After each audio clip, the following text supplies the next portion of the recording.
Namaku Aisyah.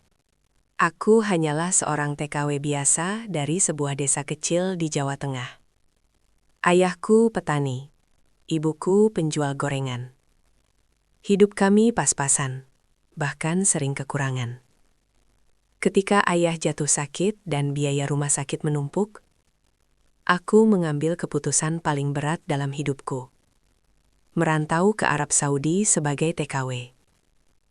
Aku tak pernah membayangkan keputusan itu akan mengubah seluruh takdir hidupku. Hari pertama aku menginjakan kaki di Riyadh, panasnya seperti membakar kulit. Aku ditempatkan di sebuah istana besar, jauh lebih megah dari apapun yang pernah kulihat.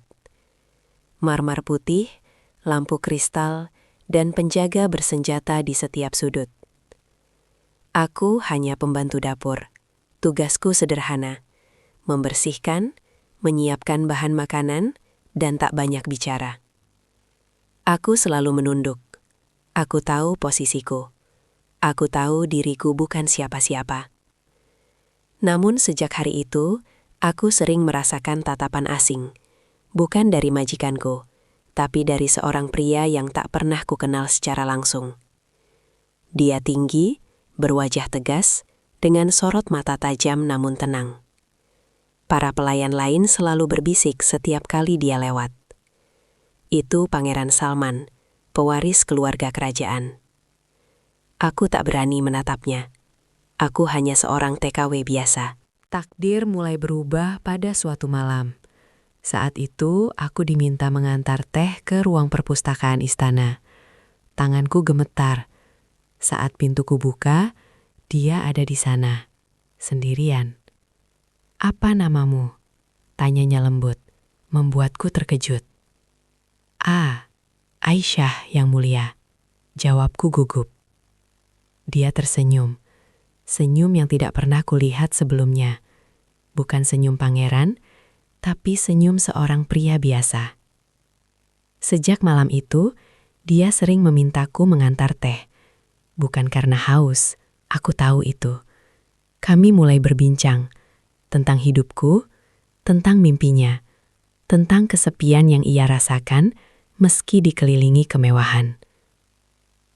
Aku mulai lupa siapa diriku, dan lupa siapa dirinya sebenarnya. Kami bertemu diam-diam. Tak ada sentuhan berlebihan, hanya percakapan. Doa bersama, tawa kecil di balik tembok istana. "Aisyah," katanya suatu hari, "jika aku bukan pangeran, apakah kau mau hidup bersamaku?" Aku terdiam. Hatiku bergetar. Namun cinta tak pernah meminta izin pada logika. Malam itu, kami melanggar batas yang seharusnya tak pernah kulewati. Aku tahu risikonya. Aku tahu hukuman di negeri ini sangat kejam. Tapi aku kalah oleh perasaan. Beberapa minggu kemudian, tubuhku berubah. Aku mual setiap pagi. Jantungku berdebar tak karuan. Saat dokter Listana memeriksaku, wajahnya langsung pucat. "Kau hamil." Kakiku lemas. Air mataku jatuh. Aku mengandung anak pangeran Arab. Saat kabar itu sampai ke telinga keluarga kerajaan, istana berubah menjadi neraka. Aku dipanggil, dimarahi, diancam.